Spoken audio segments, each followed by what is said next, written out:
Voilà, donc vous êtes tous au courant que c'est en train d'être enregistré, partagé, lecture. Voilà, donc les données, elles sont, il n'y a que l'URPS qui en a l'usage et l'accès. Si vous inscrivez, vous allez voir si vous inscrivez il y a plusieurs moyens de s'inscrire. Vous verrez peut-être ça, 0 €, 20 €, 60 €. Vous pouvez cliquer sur 0 € et vous avez accès à la liste d'attente, à la gestion de la liste des patients. Il est marqué que c'est soutenu par votre URPS ou la PPSO. Vous avez accès à la hotline quand même. Voilà, c'est pour montrer que c'est gratuit pour vous, mais c'est financé par l'URPS. Il y a d'autres offres sur IndyCare, je ne vous en fais pas le détail ici, mais vous pouvez aussi regarder si ça vous intéresse. Alors, tous les orthophonistes de Vallée-Rhône-Alpes peuvent y accéder et d'autres URPS petit à petit, d'autres URPS, d'autres régions petit à petit mettent en place le système et c'est gratuit. Une fois que vous êtes inscrit, vous recevez un email de confirmation et vous pouvez à tout moment modifier, suspendre ou supprimer votre compte comme vous le voulez. Hein, évidemment, c'est vous qui en êtes les propriétaires. Enfin, voilà, c'est la loi informatique et liberté et compagnie. Et comme je vous disais, seul l'URPS dispose des informations fournies. On ne va pas vendre cette liste. C'est l'avantage aussi d'avoir un système qui est géré par les orthophonistes eux-mêmes et par l'URPS. C'est qu'on n'a pas de visée commerciale. Cette liste, elle va nous servir à prendre contact avec les orthophonistes, à vérifier que tout fonctionne bien. Mais ça reste entre orthophonistes et on ne va pas la vendre à des fournisseurs de quoi que ce soit. Voilà. Le système il est sécurisé, il est agréé hébergeur données de santé. Emmanuel chez Chèque, on vous entend un peu. Et c'est hébergé sur des serveurs en France, voilà, pour le sécuriser au maximum, voilà, parce que c'est des données de santé. Alors, une fois que vous êtes inscrit, vous allez recevoir un mail de confirmation. Si vous ne le recevez pas, allez voir dans les spams. Hein. L'intitulé, c'est IndyCare compte activé. Et donc là, j'ai mis mon exemple. Bon, ça redait, votre adresse mail et vous aurez un lien pour vous connecter à votre compte si vous voulez apporter des modifications. Alors, comment ça fonctionne pour les alertes? Donc, le patient a déposé sa demande et elle est envoyée aux orthophonistes. Selon quel processus, c'est ce qu'on va voir maintenant. Alors, la plateforme EasyCare contacte les orthophonistes libéraux par SMS, par email ou par notification mobile. C'est vous qui choisissez comment vous voulez le savoir. Il y a une application EasyCare qui est disponible sur les téléphones Android par le Google Play ou les téléphones Apple par l'Apple Store. L'App Store, pardon. Donc, vous recevez sur votre mobile une alerte par SMS, email ou notification si vous avez l'appli sur votre téléphone. Une fois que vous avez cliqué sur l'alerte, vous vous connectez à votre compte si c'est sur votre portable. Vous pouvez rester connecté pour éviter d'avoir à taper votre adresse mail et mot de passe en permanence. Vous cliquez sur rester connecté. Et ensuite, vous accédez au premier détail de la demande. Donc, vous n'avez pas tous les détails. Vous avez le genre de la personne, homme ou femme, son âge, enfin du demandeur, le motif qu'a mis en place, qu'a coché le patient, et si la demande, c'est pour un domicile ou pas. Et vous avez une fenêtre avec le Google Maps qui vous indique avec le point rouge là où est votre cabinet, là où vous êtes inscrite, et avec un autre point, on ne le voit pas là, mais l'adresse du patient. Ça vous permet tout de suite de visualiser si le patient n'est pas trop loin de votre cabinet, ce qui est quand même un gage de sérieux et de suivi de la rééducation s'il y a besoin quand le patient est à côté. Voilà. Et si vous voyez qu'il est vraiment trop loin, c'est soit le patient a mal renseigné son adresse, soit il n'y a pas beaucoup d'orthophonistes dans votre secteur. Si cette demande vous intéresse, vous cliquez sur « Voir les infos du patient ». Et à ce moment-là, vous allez avoir toutes les coordonnées du patient et son numéro de téléphone. Si vous voilà, et on vous demande de confirmer parce que vous allez avoir accès à des données confidentielles puisqu'il y a les coordonnées du patient. C'est pour ça qu'on vous demande de le confirmer. Voilà. Et là, vous avez le détail. Donc, vous avez le nom du patient, son âge, son numéro de téléphone, le motif de la prise en charge et la date de la prescription qui est indiquée aussi. Si ça vous intéresse, vous cliquez sur le patient. Si vous ne voulez pas l'accepter, finalement, vous pouvez en bas, comme on l'a vu sur la diapo précédente, je me désiste, c'était là, ouais, refuser la demande. Vous l'avez aussi là en bas, parce que l'écran était plus petit, je refuse la demande. Et si vous décidez d'appeler le patient, vous pouvez le faire direct. Si vous êtes sur votre portable, vous pouvez le faire directement en appuyant sur le bouton. Si vous êtes sur votre ordinateur, il faudra le taper sur votre téléphone. Et vous prenez un contact avec le patient et vous essayez de fixer un rendez-vous. Si vous avez vu la demande du patient, vous l'avez appelé, mais que la prise en charge n'a pas été possible, soit parce que le patient n'est pas disponible, soit parce qu'il s'est trompé de numéro de téléphone, quelle que soit la raison. Et à ce moment-là, vous pouvez encore vous désister. Ce n'est pas parce que vous avez regardé la demande du patient, que vous avez cliqué, que vous le preniez en charge, que c'est bloqué, qu'on ne peut plus rien faire. Vous pouvez toujours revenir sur cette demande et vous désister. Chaque demande a un numéro. Vous avez l'historique dans votre compte IndiCare, donc vous pouvez toujours la retrouver. Alors, les demandes, le processus le cheminement des demandes, elles sont envoyées successivement aux orthophonistes par ordre de proximité géographique depuis l'adresse fournie par le patient. Donc, ça va envoyer la demande à l'orthophoniste la plus proche, qui accepte ou refuse. Si elle refuse, ça va à l'orthophoniste suivante. Si elle accepte, ça s'arrête là. Si elle refuse, ça va à l'orthophoniste suivante. Et si elle ne répond pas sous 24 heures, ça va aussi à l'orthophoniste suivante. Et sachant qu'on a neutralisé les samedis, dimanches. Donc, vous ne recevrez pas d'alerte les samedis, dimanches. C'est neutralisé. Et voilà. Et l'adresse est envoyée aux 50 orthophonistes les plus proches du patient dans une limite de 50 km. Donc, par exemple, si c'est à Grenoble, si c'est un patient qui est au centre-ville de Grenoble, 50 orthophonistes, il ne va pas dépasser la ville de Grenoble. Si c'est dans le Cantal, 50 orthophonistes, il n'y en aura pas dans les 50 km. Donc, ce sera une douzaine d'orthophonistes. On ne va pas au-delà des 50 km parce qu'on a estimé que c'était une distance qui était valable pour à peu près tous les territoires, parce qu'entre les montagnes et les plaines, ce n'est pas pareil. Pour que ce soit à peu près équilibré, on pense que faire plus de 50 km, sachant que c'est à vol d'oiseau, ça devient compliqué pour les patients. Voilà. Donc, la demande est envoyée au fur et à mesure comme ça aux 50 orthophonistes jusqu'à ce qu'un l'accepte. Voilà. Un ou une l'accepte. Si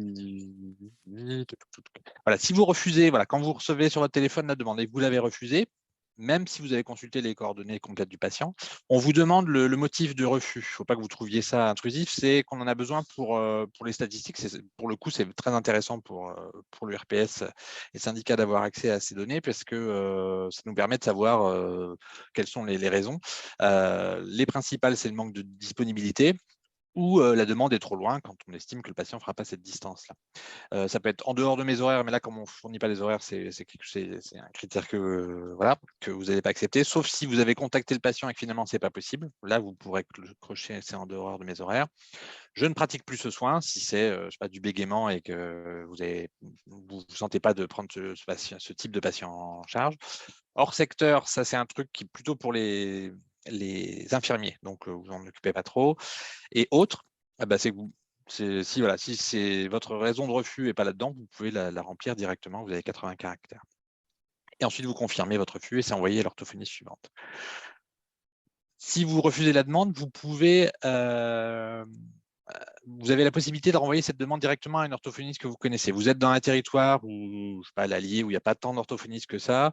Vous savez qu'il y a une orthophoniste qui fait tel type de pathologie et qui attend que ça d'avoir qui n'attend que ça d'avoir des patients avec cette pathologie. Vous pouvez remplir les 3 premières lettres du nom de l'orthophoniste et ça vous proposera tous les orthophonistes dont le nom commence par ces 3 lettres et ça renverra la demande directement à cet ortho. Voilà, ça peut permettre d'accélérer encore la prise en charge du patient. Ça, c'était le parcours des alertes. À l'issue des 50 orthophonistes dans la limite des 50 km, si la demande n'a pas été acceptée, elle apparaît dans la liste d'attente territoriale. Pour y avoir accès, vous vous connectez sur votre compte IndiCare, toujours. Et puis, vous cliquez sur le menu liste d'attente territoriale. Vous avez la flèche qui est là. Vous pouvez modifier votre compte. Enfin, voilà, il y a différentes options. Et vous voyez la liste qui apparaît, la liste de toutes les demandes de prise en charge de votre territoire qui ont été refusées par les collègues non disponibles. Donc, c'est les demandes qui ont fait le parcours des 50 orthophonistes les plus proches dans la limite des 50 km et qui n'ont pas trouvé preneur pour autant. Elles basculent alors dans la liste d'attente globale. Vous pouvez aussi revoir les demandes que vous avez déjà reçues. Et d'ici quelques jours, normalement, vous pourrez éventuellement reprendre une demande que vous avez quand même refusée. Vous l'avez peut-être refusée il y a 3 jours parce que vous ne pensiez pas avoir de place, et puis finalement, il y a une place qui s'est libérée, donc ce n'est pas encore en place, mais ça va être fait. On pourra récupérer une demande qu'on a refusée. Dans cette liste d'attente, il y a des nouvelles options aussi. Vous pouvez choisir la présentation des différentes demandes. Donc là, vous avez les demandes ligne par ligne, soit filtrées par distance. On vous présente les demandes les plus proches de chez vous d'abord. Vous pouvez ajouter un patient, inviter les patients à s'inscrire, ça aussi. Ou alors, vous pouvez, donc ça, le critère défini, c'est la distance, mais vous pouvez aussi avoir la présentation de toutes les demandes de la région en les classant soit par numéro de demande, soit par date de demande, soit par date d'ordonnance, par émetteur, ou par type de soin, ou par adresse même. Comme ça, vous aurez les codes postaux. Vous pouvez taper votre code postal dans le module recherche. Vous pouvez taper le numéro d'une demande si vous avez encore ce numéro et que vous voulez la retrouver. Et vous pouvez cliquer sur demande à consulter pour avoir le détail. Voilà. On peut filtrer par région. D'ici quelques semaines ou mois, on aura accès enfin, vous n'aurez peut-être pas vous accès, parce que c'est pas administrateur, aux autres régions, mais sachez qu'il y a toutes les régions qui vont avoir le même processus. Alors, pour gérer ces notifications, ça a été un gros problème début septembre parce qu'il y a des orthophonistes qui étaient inscrits et qui ont reçu 5 ou 6 demandes par jour, tous les jours. Donc, même si c'était que des notifications, c'est moins pénible qu'un message sur répondeur. Ça pouvait quand même effrayer. Donc, on peut gérer ces notifications. Quand vous êtes connecté à votre compte IndiCare, vous choisissez si vous voulez recevoir dans mon compte et paramètres, vous pouvez choisir le mode de réception, soit SMS et email, soit que des SMS, soit que des emails, soit aucune notification. Et voilà. Et c'est la même chose sur votre application, sur votre téléphone. Il y a un mode repos qui existe, si vous partez en vacances, vous cliquez dessus, comme ça vous ne recevrez pas des annonces pendant 30 jours au maximum. Au bout de 30 jours, ça vous rebascule les alertes. Mais si vous ne voulez plus recevoir de demandes du tout, de manière globale et définitive, enfin, jusqu'à ce que vous changiez, vous pouvez paramétrer votre compte aussi pour supprimer toutes les alertes. Il y a une assistance qui est disponible en cas de problème technique, support at IndiCare. Vous avez une FAQ avec pas mal de questions. Vous indiquez vous pouvez formuler votre question et puis il va vous proposer la question qui s'en rapproche le plus. Vous avez aussi un onglet Contact et vous pouvez préciser votre demande avant de taper directement votre question. Voilà.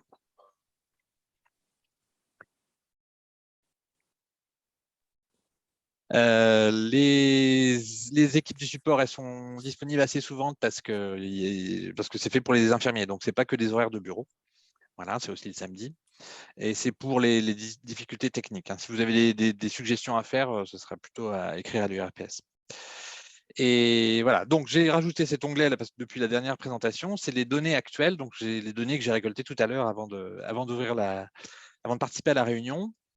Alors, aujourd'hui, il y a 875 orthophonistes à l'heure actuelle. Là. 875 orthophonistes qui sont inscrits dans la région, ce qui fait plus de 30% des orthophonistes recensés. Il y a eu 2884 demandes de soins reçues depuis que ça existe dans la région, et il y en a eu 20%, donc à peu près 600, qui ont été résolus déjà. Et j'ai regardé les délais, comme ça, mais à vue de nez, je n'ai pas trié, je n'avais pas le temps. La plupart des prises des rappels des patients et la confirmation qu'ils ont été pris, ça se fait en quelques jours maximum. Je pense que petit à petit, on va avoir des délais un peu plus longs parce que là, il y a seulement les premières demandes qui commencent à apparaître sur les listes d'attente qui n'ont pas été acceptées par personne. Donc, les orthophonistes n'ont pas encore commencé à piocher dans la liste d'attente, mais ça ne va pas tarder. Mais pour le moment, c'est vraiment, quand les patients sont pris en charge, c'est généralement assez rapidement. Et là, je vous avais fait ce petit. Alors, c'est un tableau perso, c'est moi qui l'ai fait avec mon tableur Excel pour avoir détail sur les départements et les grandes agglomérations de la région. Donc, c'est la Haute-Loire qui a le plus d'orthophonistes inscrits, puisqu'il y en a presque la moitié qui sont inscrits déjà sur la liste d'attente. Là où il y en a le moins, c'est dans le Cantal. On a 15 orthophonistes recensés, mais en fait, je crois qu'il n'y en a que 12. Il n'y en a que 2 qui ont validé leur inscription. Je suis en train de discuter avec les orthos du Cantal, parce qu'elles sont un peu désespérées. Je crois qu'il y a un homme, tellement il y a peu d'orthophonistes, et elles ne voient pas l'utilité de cette liste d'attente, alors que je pense qu'au contraire, ça peut aider à la fois les patients et les orthophonistes. Mais voilà. Donc après, je vous laisse découvrir les choses. Donc dans les agglomérations, on est toujours à peu près autour de 30% ou 25%. Voilà, Saint-Étienne est en tête des grandes villes. Annecy, c'est plus aussi. Il y a eu pas mal d'inscriptions là depuis cette semaine à Annecy, j'ai vu. Voilà, il y a des améliorations, vous ne vous en rendez pas compte si vous inscrivez aujourd'hui, qui ont été mises en place. Donc le design du site a été refait cet été, il est plus clair. Les modalités de validation pour les administrateurs, les validations des comptes des orthophonistes, elle est plus simple. On a des onglets qui permettent de ne pas avoir à taper le même texte à chaque fois. Les filtres de demande dans la liste d'attente, le filtre par distance, il a été rajouté, alors que ce n'était pas le cas au départ. C'est quand même le plus utile à mon avis. On a rajouté le motif de refus, je n'ai plus de disponibilité, parce que, en fait, comme c'était fait pour les infirmiers et qu'il n'y a pas tant d'infirmiers que ça apparaissait pas. Donc maintenant, c'est beaucoup plus rapide, puisque c'est quand même le motif premier de refus. On a corrigé aussi pas mal d'erreurs mineures sur dans les différents menus et chemins du site. À venir dans les jours ou semaines qui arrivent, les orthophonistes qui s'inscriront n'auront pas d'alerte partout par défaut, alors qu'aujourd'hui, c'est le cas, de manière à ce qu'on ne soit pas effrayé en s'inscrivant, en recevant beaucoup d'alertes tout de suite. L'histoire de la zone d'intervention, ce qui concerne vraiment les infirmiers, elle est supprimée quand on refuse une demande. Et on va pouvoir consulter et voir réaccepter, ou accepter plutôt, des demandes qu'on a refusées auparavant. Alors que là, pour le moment, à partir du moment où on a refusé une demande, on ne peut plus avoir le numéro de téléphone du patient, ça peut être gênant. Et on s'aperçoit, sur IndyCare, ils ne sont pas orthophonistes, ils n'avaient pas le même usage. Eux, ils pensaient que si on refusait, c'était fini. Alors que, comme je vous expliquais tout à l'heure, ce n'est pas parce qu'on a pas placé un jour qu'on n'en aura pas 3-4 jours après. Voilà. Il y a une communication qui est faite pour IndyCare.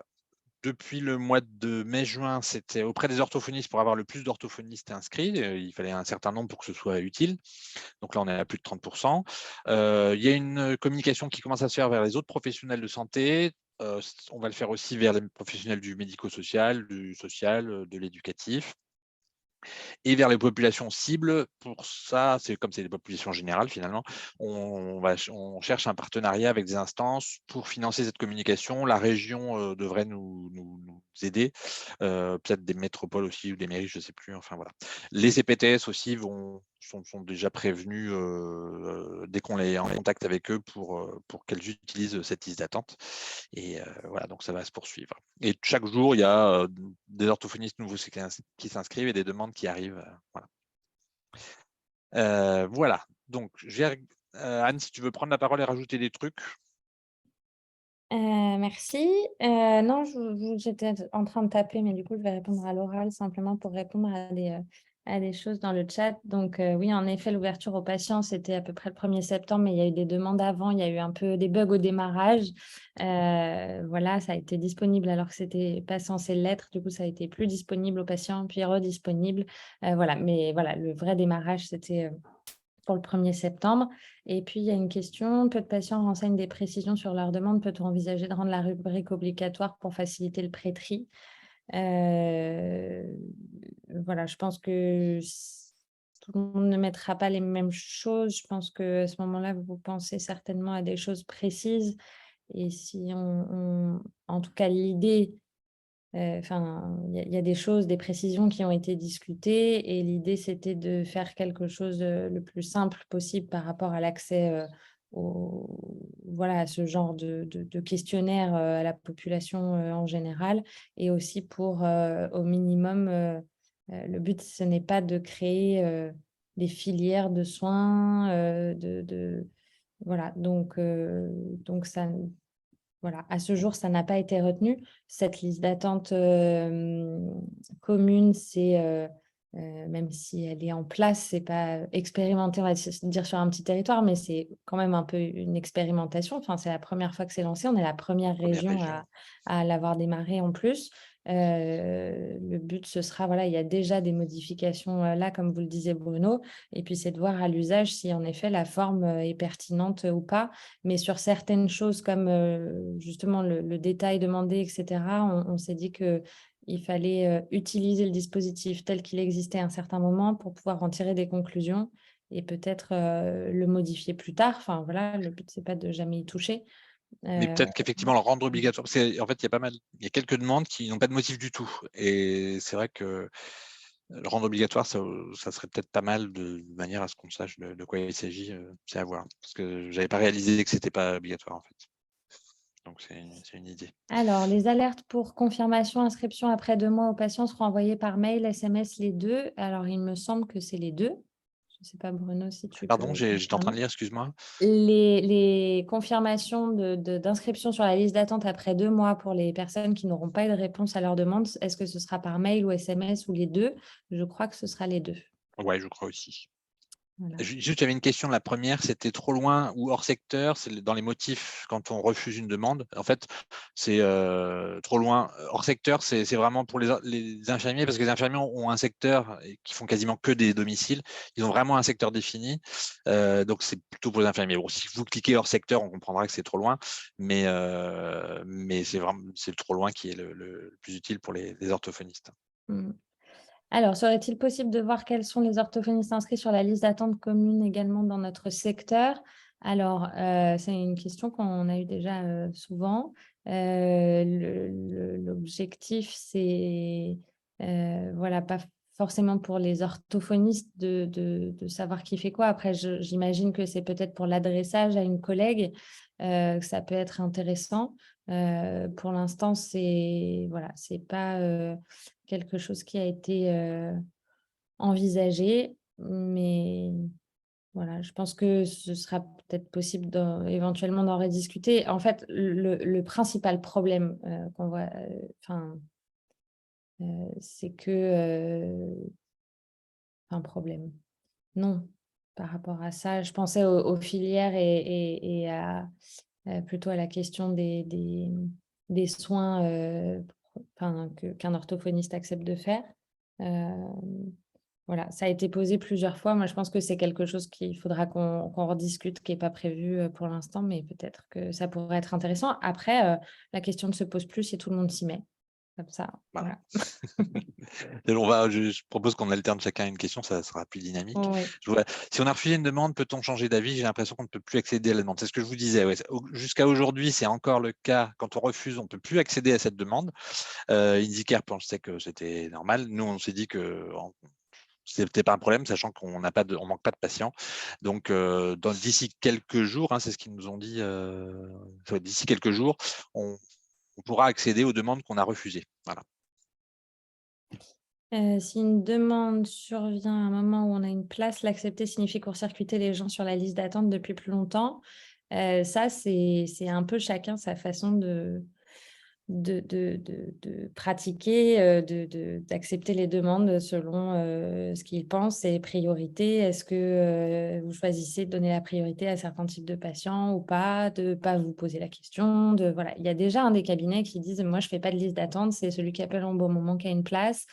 Il y a des cabinets où il y a une liste d'attente scrupuleuse en fonction des dates d'appel des patients, peu importe la pathologie. Il y a des cabinets où on donne la priorité à certains patients. Ça, c'est un peu chacun sa pratique. Le but, c'est pas d'imposer un choix ou voilà, quoi que ce soit aux orthophonistes. C'est de fournir un outil. Voilà. Déjà avec les demandes qui ont été déposées, c'est facile de voir que bon, 90%, 95% des demandes, c'est des troubles du développement, langage oral, langage écrit essentiellement. Ce que j'ai remarqué, c'est que tout ce qui est neuro, voix, bégaiement, déglutition, c'est pris beaucoup plus en proportion que les autres. Ça ne veut pas dire que toutes les demandes neuro sont prises, mais les orthophonistes favorisent les autres demandes, ce qui est plutôt pas mal. Ça montre qu'on ne fait pas que ça en orthophonie, on ne fait pas que du langage. Donc voilà. Et donc ça veut dire que les patients qui déposent une demande pour une aphasie suite à un AVC, ils sont pris en priorité, ils passent devant les autres. Oui, c'est pas, personnellement, ça ne me gêne pas trop. Et on peut considérer que c'est davantage une urgence. Et après, si des patients, des orthophonistes prennent en premier les bégaiements, par exemple, c'est comme ça. C'est déjà ce qui se fait, hein, comme le disait Anne. Moi, je sais que quand j'ai trop de gamins, ça me plaît bien d'avoir des adultes de temps en temps pour varier. Mais après, chacun fait comme il veut. C'est pas gênant et c'est déjà le cas. Sauf que là, c'est la même liste d'attente pour tout le monde. Donc, c'est quelque part un peu plus juste quand même. Après, il y avait une question de Lisa. Je ne sais pas si tu l'as vu, Bruno. Non. Alors, je vais répondre à une partie. Déjà, on peut filtrer par distance, mais à partir de la deuxième page, ça ne fonctionne plus. En effet, on l'a Ah, remarqué et oui, fait remonter. Ça va être modifié corrigé aussi. Ouais. prochainement pour que le filtre par distance fonctionne bien pour toute la liste et pas que la première page qui s'affiche. Voilà, on ne peut pas cocher en effet les pathologies que l'on reçoit. Donc, le but, c'était en effet là encore de pas faire de pas favoriser l'exercice préférentiel. C'est une réalité de terrain, certes, mais on défend une orthophonie généraliste. Et du coup, aller en ce sens, ce serait contraire à ce principe. Par contre, le fait de recevoir ou pas les notifications et d'aller consulter la liste d'attente territoriale, d'avoir cette option-là, ça peut permettre de ne pas recevoir les demandes de manière générale. Par contre, pas seulement les demandes qu'on ne prendrait pas. Voilà. Et pour recevoir les demandes par département, par ville, alors ça, c'est pareil, ça a été discuté. Parce que les infirmiers, en fait, il y avait ce hors-secteur parce qu'eux, ils définissent un secteur, hein. Ils tracent sur une carte un secteur où ils acceptent d'intervenir. Il y a... Ça dépend où on exerce, mais il y a des territoires, notamment ruraux, où si on délimite un secteur, en fait, si on a une demande de quelqu'un qui est 4 km plus loin, s'il ne trouve personne, finalement, on le prendrait peut-être. Et en fait, on dit que ça peut créer plein de situations voilà, pas forcément désirées. Et cette recherche par distance dans la liste d'attente et par code postal semblait intéressante. Voilà. Là encore, je pense que il y a des avis différents et que peut-être qu'à l'usage, il faudra changer des choses. Mais il faut aussi penser à conjuguer l'exercice en ville et en milieu rural, en milieu montagneux, en milieu... voilà. Et qu'on a tout ça dans notre belle région. Mais du coup, c'est pas forcément toujours simple.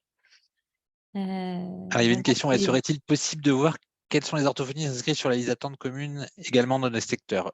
Non, en fait. Le but, c'est vraiment de conserver la concurrence libre entre orthophonistes. Donc, cette liste, on ne peut pas vous dire qui est inscrit, qui ne l'est pas. Parce que ce sera une distorsion de concurrence. Et vous ne pouvez pas savoir à quel orthophoniste est arrivée la demande avant. Si l'orthophoniste, si un cabinet est plus proche que le vous et est aussi inscrit, la demande sera passée par ce cabinet. S'il n'est pas inscrit, ça ne passera pas par ce cabinet. Ou alors, s'ils ont refusé d'avoir les alertes, ça ne sera pas passé. Mais la liste d'attente des demandes qui n'ont pas été acceptées, elle est accessible à tout le monde à partir du moment où on a passé les 50 orthophonistes dans les 50 km. Et pour finir la question de Lisa, par contre, il y avait une remarque, je pense qu'on n'a pas repéré ça, Bruno, ça serait intéressant à faire remonter. C'est quand on veut revenir à la page précédente, les filtres s'annulent. Et dans la barre Ouais. rechercher avec la loupe, les résultats ne sont pas les mêmes si vous écrivez en majuscule ou pas, Oui. de même avec ou sans accent. Est-ce qu'on Alors, pourrait mettre un critère obligatoire au même titre que l'ordonnance, la date de naissance du patient, par exemple? la date de naissance du patient, elle est obligatoire et on va même changer la présentation parce qu'aujourd'hui, c'est un calendrier qu'il faut faire défiler, c'est pas pratique. Là, on va taper jour, mois, année et ce sera beaucoup plus simple. Ça, on a Je décidé pense ça que là, c'est en dans réunion. la liste d'attente territoriale, hein, si je ne dis pas de Ouais, ouais. bêtises, Et l'affichage. Et du coup, on pourrait être sûr que c'est bien une demande avec l'affichage de l'âge. du patient, ouais. En tout cas, je vais copier-coller ce message et on va faire remonter en effet parce que moi, ces modifications-là, ces choses-là, je ne les avais pas vues. Merci. Alors, le fait que quand on change un critère pour afficher la liste d'attente, elle n'est pas dans votre ordinateur. Donc, à chaque fois, ça va interroger le serveur de IndyCare qui va retrier toutes les données pour vous les renvoyer dans l'ordre que vous avez demandé. Donc, c'est pour ça que parfois, il y a un petit temps de latence. Et c'est pour ça aussi qu'il y a voilà, quand on filtre par distance, quand on passe à la page suivante, parfois le filtre change. Il faut à chaque fois regarder si la date correspond aussi. Et au niveau des administrateurs, quand on veut regarder la liste des orthophonistes inscrits, validés et compagnie, c'est pareil, il faut toujours vérifier qu'on est dans la bonne date. Je pense que c'est informatiquement assez complexe parce que là, il s'agit vraiment de la gestion de la base de données et qui est de plus en plus grande parce qu'on a à terme, on va avoir plusieurs milliers d'orthophonistes dans toute la France et on a déjà, ne serait-ce que dans notre région, pas loin de 3000 inscriptions de demandes. Donc, c'est des grosses données à trier. Et donc, voilà, tout ce qui est amélioration du tri, c'est pas facile et ça demande de la ressource au serveur IndyCare. Mais bon, ça, on va l'améliorer, de toute façon. Il y avait une une confirmation que plus de précision serait appréciée dans les demandes. Et les demandeurs doivent-ils ensuite confirmer leur demande tous les 2 mois si l'attente se prolonge? Oui. Et s'ils déménagent, eh ben, en effet, voilà, la confirmation, c'est toujours dans le même secteur. C'est spécifié. Donc, du coup, s'ils changent de secteur, ils peuvent faire une nouvelle demande. Voilà. Il n'y a pas assez d'informations dans les demandes. Dans les patients, on leur a volontairement pas demandé trop d'infos dans leur demande parce que ne serait-ce qu'avec le peu qu'il y a déjà, il y en a qui se trompent, qui cochent bégaiement alors que c'est juste un trouble du langage oral.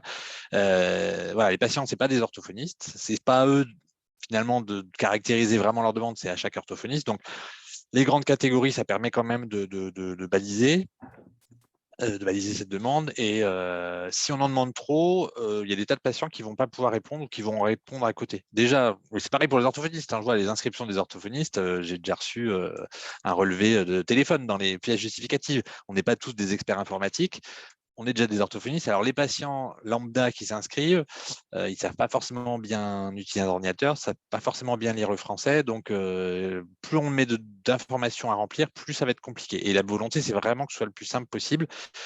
Et encore une fois, quand vous appelez un patient, vous acceptez la demande et vous l'appelez, vous pouvez vous rétracter. Si vous voyez que ça ne colle pas, c'est parce que ça colle pas pour quelle que soit la raison.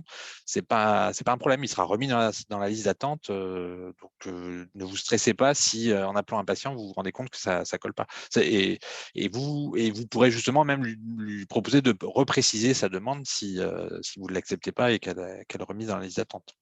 C'est pour ça qu'on veut que ce soit simple avant tout de déposer une demande. Serait-il possible d'écrire aux patients via IndyCare pour leur évoquer nos délais d'attente? Alors, quand vous accédez aux coordonnées du patient, en effet, il y a le numéro de téléphone. Ce serait plutôt envoyer un mail. Voilà, après, je pense que, je ne sais pas, vous nous direz, mais par rapport au délai d'attente, je ne sais pas si tout le monde se libère, Ouais. par exemple, n'importe quand, si les délais sont les mêmes, est-ce que. On a imaginé, et voilà, avec, comme disait Bruno, hein, c'est à peu près. C'est les URPS et les syndicats de toutes les régions, donc c'est au moins une cinquantaine de personnes mais vous nous direz que appeler la personne, c'était peut-être le plus, voilà, Ouais. le plus cohérent, le plus simple, parce que envoyer un message, ils savent qu'ils s'inscrivent sur une liste d'attente pour attendre. Et, Voilà, je ne sais pas si la personne souhaite préciser les choses. et la question suivante, je ne sais pas si c'était la même, Jude. Si j'ai une place de dispo à 15h30, je ne peux pas savoir quel patient est dispo, je dois tous les rappeler. Pas tous, déjà il y a 2600 demandes, donc voilà, vous pouvez déjà appeler les patients qui sont les plus proches de chez vous. Et puis cette place à 15h30, elle peut évoluer. On n'a pas tous forcément des emplois du temps qui sont super figés. Donc, je pense qu'un patient, s'il attend depuis plusieurs mois, il va faire un effort pour venir à votre place de dispo à 15h30. De toute façon, le bilan, vous n'allez pas, ça va durer plus d'une demi-heure. Donc, ce créneau, s'il est une demi-heure ou trois quarts d'heure, enfin voilà, c'est un peu comme aujourd'hui. Sauf que quand vous avez un patient qui vous laisse un message, vous prenez peut-être le temps de lui demander quelles sont ses disponibilités, mais finalement, quand on lui demande ça, il en aura peut-être d'autres, mais il n'accepte pas. Si le patient attend depuis longtemps, il va faire des efforts. Enfin, j'en suis persuadé qu'on va améliorer. Et l'avantage aussi, c'est qu'on n'a pas des patients qui font 50 km pour venir, parce qu'un patient qui fait 50 km pour bilan, il n'y a pas de problème, il va venir. Une rééducation, 2 rééducations, au bout de 3 semaines, 1 mois, il risque de plus venir parce que le transport est compliqué. Voilà. Et cette liste d'attente, comme le premier critère, c'est la distance, et ça facilite aussi le suivi des rééducations. Ensuite, certains patients trouvent que du fait de la liste, il n'y a plus de contact direct avec les orthophonistes, alors que ça peut permettre, en effet, des conseils, de rassurer, et cetera. En fait, tous ces choses, ces outils, pensés et proposés, c'est pour améliorer l'accès aux soins. Améliorer l'accès aux soins, bien sûr, la première demande qui est faite, c'est augmenter le nombre d'étudiants formés en orthophonie. Enfin voilà, en effet, le but, c'est pas de tout résoudre par une liste d'attente commune et notamment donner des conseils, rassurer, prendre le temps, et cetera. Ça, c'est le projet de la PPSO, que vous connaissez peut-être, c'est-à-dire, le site de prévention Allo Ortho. Et dans certaines régions actuellement qui ont obtenu des financements par leur agence régionale de santé, il y a des orthophonistes qui sont formés et payés à faire de la régulation, justement, à avoir les personnes au téléphone pour éclaircir les demandes, leur donner des conseils, les réorienter, dire ça serait bien d'aller chez l'ORL avant, de ceci, cela, en attendant, vous pouvez faire ça, et cetera. Et en plus, les gens sont adressés par une liste d'attente comme là, ce qu'on propose, sensiblement, enfin voilà, la même chose. Donc, bien sûr, ce serait bien. Et l'URPS et le syndicat demandent demande et redemande et re-redemande, même je dirais, que ce système soit financé pour être mis en place dans notre région. Il a été refusé une première fois il y a quelques années. Il y a eu un rendez-vous en février dernier. Ça commence à dater. Voilà. Et on ne nous a toujours pas répondu. Et on vient enfin, suite à des Aujourd'hui, changements ce au matin. sein de l'ARS, voilà, aujourd'hui, de nous reproposer un nouveau rendez-vous pour réexpliquer les choses, mais en nous disant que le directeur général adjoint va changer en janvier et que de toute façon, il faudra refaire une réunion en janvier pour réexpliquer. Donc voilà, on n'y est pas tout de suite, mais la régulation des soins, bien sûr, c'est très intéressant pour les patients, pour qu'ils puissent avoir bien sûr quelqu'un au téléphone, pour qu'il n'y ait pas de rupture dans le parcours de soins. Et le but aussi, c'est d'éliminer les demandes non pertinentes parce qu'il n'y en a pas beaucoup, certes, mais il y en a qui sont envoyés chez l'orthophoniste, hein. On a des enseignants qui nous disent, moi, de toute façon, dès qu'il y a un problème, j'envoie chez l'orthophoniste, alors que c'est pas forcément, en tout cas, la première chose qu'il y a à faire, c'est pas qu'il n'y a pas forcément besoin du tout, mais il peut y avoir d'autres choses, voilà. Donc ça, c'est un projet, voilà. Mais effectivement, ça serait l'idéal. Voilà. Quand un patient nous demande spécifiquement est-ce que les collègues reçoivent tout de même la demande, non, justement, en fait. Si vous êtes inscrite et que vous recevez et que le patient précise votre nom à vous et que vous êtes inscrite, vous recevez la demande. Et, et même si vous avez décoché les alertes, là, vous aurez quand même l'alerte. Parce que là, c'est quand même le patient vous demande vous, c'est vous la star. Donc, ça vaut un mail ou un message ou un SMS. Donc, même si vous avez décoché toutes les alertes, si un patient vous demande spécifiquement, vous serez prévenu. Et en attendant, ça bloque la demande. Donc, les autres orthophonistes n'ont pas accès à cette demande tant que vous n'avez pas accepté ou refusé explicitement. Est-ce qu'une personne peut revenir sur sa demande et la modifier? Oui, hein. Bruno fait oui. Donc, Je ne est-ce suis qu'on... pas sûre qu'on puisse modifier une demande. Je pense qu'on peut Hein, l'annuler et en faire une nouvelle. Ça, on peut. Les on pourrait patients peuvent demander, tiens. supprimer leur demande, ça c'est sûr et Mais certain. je crois qu'ils peuvent. Faudrait que j'en fasse une fictive Modifier, pour je voir. ne sais plus. Je sais qu'on Moi, l'a j'ai déjà vu évoqué. un patient qui s'était mis sur une ville, en fait, à Montluçon, et qui habite à 40 km et qui a modifié l'adresse. Donc, il a refait une demande, en fait. Elle a refait. Oui. Mais on va quand même demander parce que ce serait pas mal de pouvoir la modifier sans avoir à la redemander parce que si on refait une demande, finalement, ça renvoie tout le processus en alertant tous les orthos. C'est pas forcément. Oui. Alors que Et surtout que s'il y a une modification, oui. Oui, après, en même temps, ça moi, peut j'étais persuadé changer que la c'était. réponse des Ouais. orthophonistes, mais on peut demander. Ouais. Je ferai une demande fictive pour. J'indiquerai bien que c'est fictif. Il faut que les orthos qui l'alertent ne soient pas, s'affolent pas, mais voir ce que ça donne. Voilà.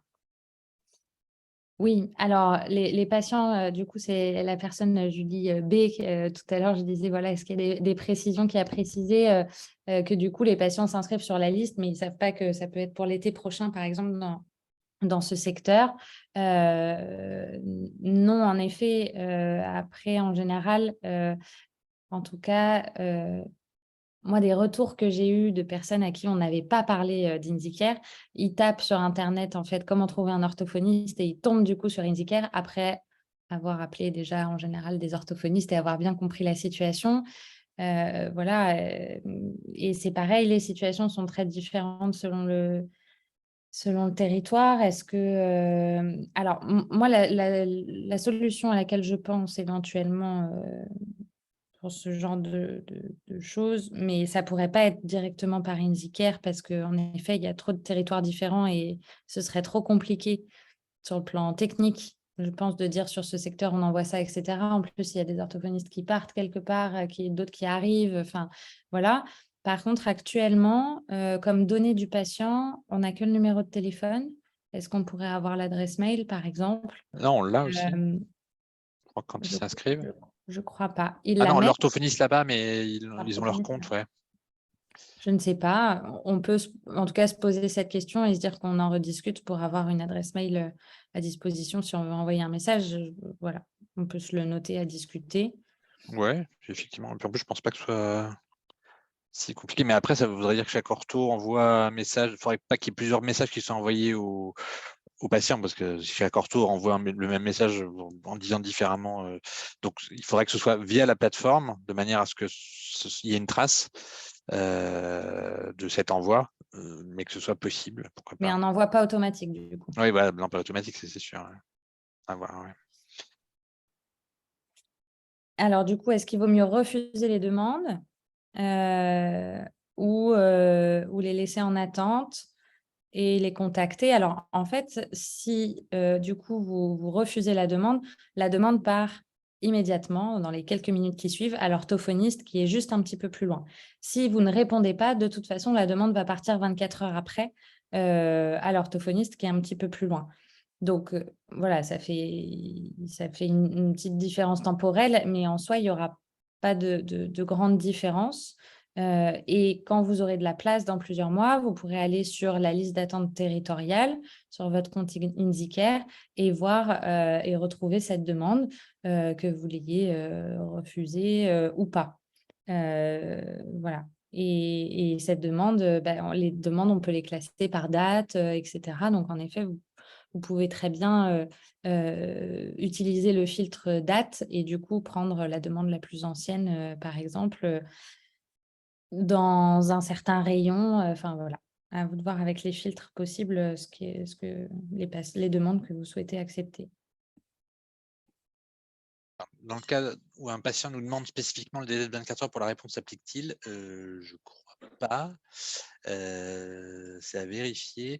Sachant que le délai de 24 heures, comme je disais, samedi, dimanche sont Ah neutralisés. oui. Donc, si vous recevez une alerte vendredi à 18 heures, si vous la refusez, elle ne sera pas envoyée à l'orthophoniste suivant avant lundi c'est à 8 heures, je crois que ça commence. La Ouais. question, c'est si le patient demande Bruno Saraudet, est-ce que tu n'as que 24 heures pour répondre ou est-ce que tu as plus longtemps pour Je répondre? crois que c'est plus, mais je ne sais pas si c'est limité. Je ne sais pas quelle est cette limite. Donc, je vais demander. Il y a très peu de demandes spécifiques. En fait, je crois que les patients, ils veulent un orthophoniste avant tout, quoi. Enfin, ou une orthophoniste, quoi. J'en ai pas vu, je crois, dans les demandes, mais j'ai pas. Voilà. Et je voulais vous apporter une autre précision. Donc, pour l'instant, quand un patient fait quand quelqu'un fait une demande, ça peut être pour le patient lui-même ou pour un proche.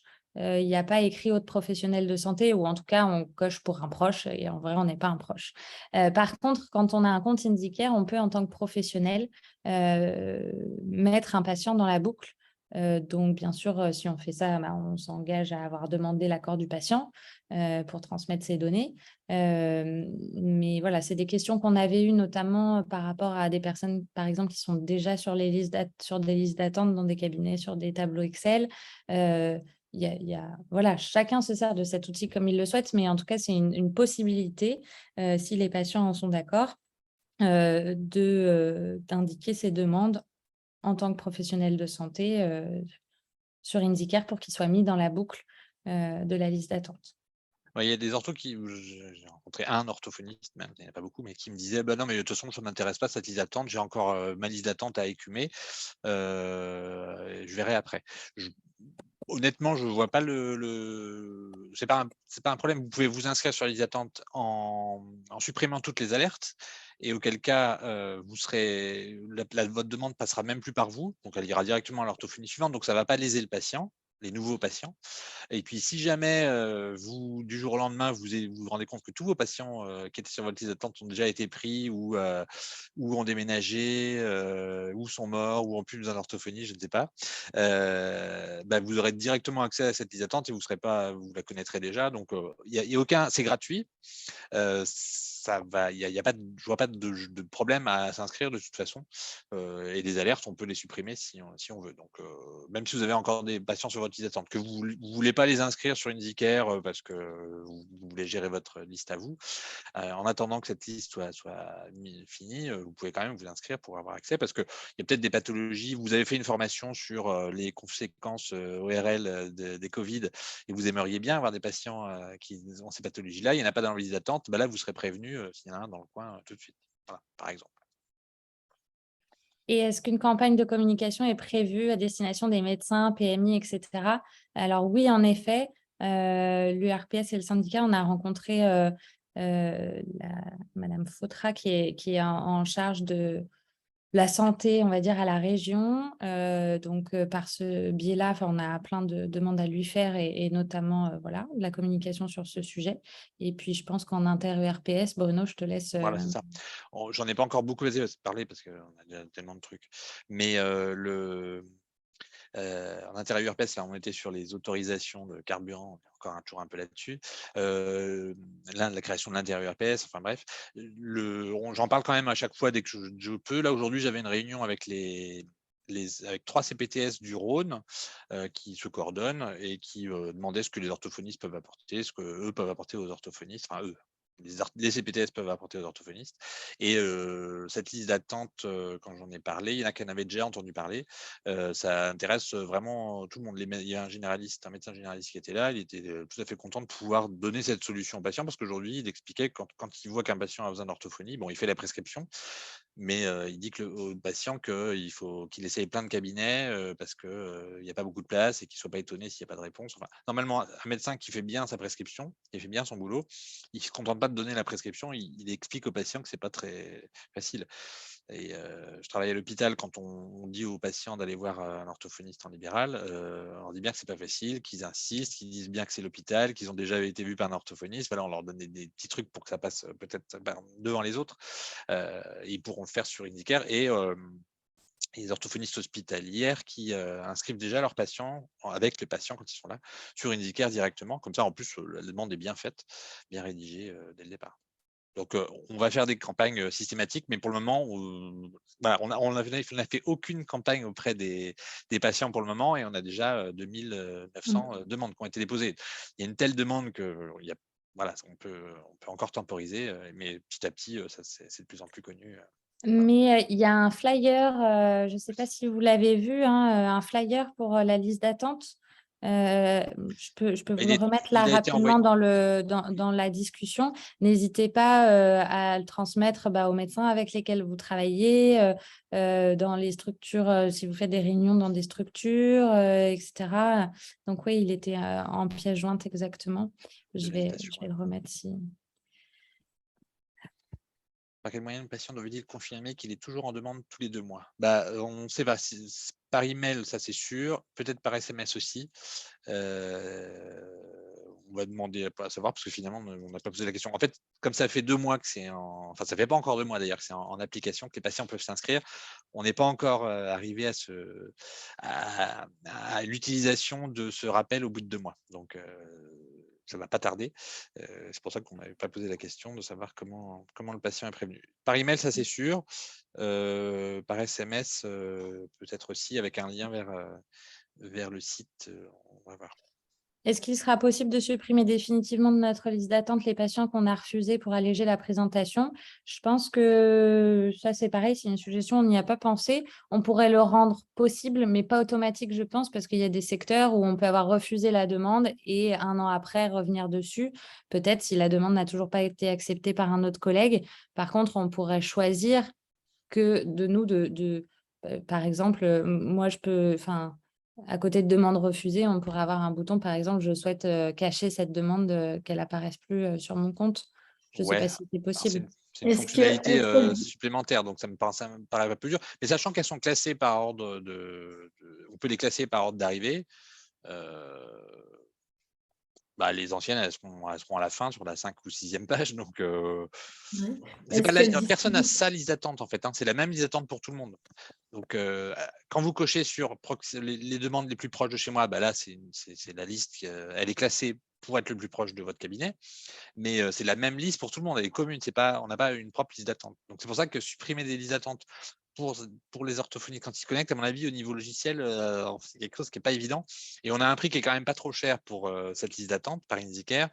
À chaque fois qu'on demande des améliorations, ça peut faire plus cher. Et ça, à mon avis, c'est quelque chose de pas donné. Mais on le garde dans les améliorations potentielles. Et on Est-ce verra si qu'elles ça ne fait. disparaissent pas une fois qu'elles arrivent sur la liste d'attente territoriale? Non, Non. Ok. j'ai regardé moi sur mon Ils ne côté. sont pas Non, encore non. arrivés, moi, sur la liste d'attente. Alors en Non. fait, ceux que tu as refusés, Ok. ils apparaissent pas, mais ça ne va pas tarder. Je crois que c'est la semaine prochaine Ouais. Oui, que oui, il ça va avait être mis en donné place. 15 Non, mais en jours. tout cas, comme on vous disait, voilà, c'est important de se faire des retours et si vous avez des idées, et justement, on va voir au fur et à mesure ce qui remonte majoritairement, ce qui peut être bien. Voilà, en effet, il y a un coût à côté, donc de peut-être donner des priorités, mais n'hésitez pas à nous faire des propositions à l'URPS, au syndicat, voilà, pour que ce soit un outil qui corresponde le mieux. Vraiment, on a la main, c'est le but. Donc, de faire un outil qui correspond aux orthophonistes. Voilà. Sachant que les autres régions sont en train de mettre en place la liste d'attente, donc elle bénéficie de notre expérience, mais il y aura aussi peut-être des questions qui vont arriver d'autres régions auxquelles on n'a pas pensé. Voilà. Tout ce qui est modification de menu, ajout d'un critère ou de choses comme ça va être facile. Tout ce qui est ajout de nouvelles fonctions, ça va être beaucoup plus compliqué, mais c'est pas impossible. Comme le bouton de proximité, il a été fait. Donc voilà. L'affiche est très bien faite. Je sais plus si Il y a eu Indicare. pas mal de remerciements. Merci à vous. C'est toujours super chouette parce que Oui. voilà, forcément, on dit toujours plus facilement ah mais si que donc c'est très agréable. Merci beaucoup. Merci. Oui, cet outil, la liste d'attente, c'est agréable à faire parce que c'est vraiment un truc qui va rendre service aux patients et aux orthos, qui sera gratuit pour les deux. Voilà, je vois pas d'inconvénient à cette liste d'attente, si ce n'est que c'est un truc en ligne et comme on le dit, tant qu'il n'y a pas de support direct par téléphone, c'est pas terrible, mais c'est mieux, c'est un mieux. Voilà. Mm. Donc et on espère que ça va Alors, il y faire a gagner encore du temps aux orthos. il y a encore 2-3 commentaires. Gère la liste d'attente pour mon cabinet pour 3 orthos. Est-ce que c'est bien que mes collègues s'inscrivent? Est-ce que ça ferait perdre du temps aux patients? Du coup, non. En effet, si elles n'ont pas de notification, du coup, si c'est les orthophonistes qui n'ont pas de notification, il n'y a pas ce délai de 24 heures. Donc, ça ne fera pas perdre du temps aux patients et ça leur permettra d'avoir accès, en effet, à la liste. Et il y a quelqu'un qui dit comment se fait-il que parfois je reçois une demande et quand je la consulte, on m'informe que la demande a déjà été acceptée par un confrère. Alors, soit vous cliquez plus de 24 heures après, et du coup, c'est parti à quelqu'un qui est un peu plus loin et qui a accepté la demande, soit c'est qu'il y a un petit bug. Donc, si vous pensez qu'il y a un bug, n'hésitez pas à nous faire remonter le numéro de la demande pour qu'on vérifie que, voilà, qu'il n'y a pas de bug. Ouais, mais il me semble qu'il y a eu la même chose, c'est ce que j'ai eu la semaine dernière. Et après, quand j'ai voulu regarder mais en tant qu'administrateur même, le numéro de la demande, elle apparaissait plus. Donc c'est peut-être des demandes qui ont été supprimées et du coup elles apparaissent comme déjà prises. Faut que Ah, je sais pas. Mais effectivement, ça m'est même arrivé à moi aussi avant-hier. bon. Je pense qu'on peut s'arrêter là. Voilà. Si vous avez d'autres questions, vous pouvez écrire soit au Sora, soit à l'URPS sans problème. on vous répondra avec plaisir. Si c'est des suggestions, ce sera encore mieux parce qu'on pourra soit vous répondre pourquoi cette suggestion a déjà été mise en place, peut pas être mise en place ou quoi que ce soit. Et même et puis des questions techniques. Alors si c'est des questions sur votre inscription au site, vous pouvez sur le site IndyCare directement répondre. Quand j'allais dire les supporters, les salariés d'IndyCare qui répondent aux questions techniques, quand ça concerne l'exercice professionnel, ils nous renvoient à l'URPS la question et à ce moment-là, on peut répondre. Donc, il y a 2 niveaux en plus. Donc, voilà. Et on essaie de faire au plus vite à chaque fois.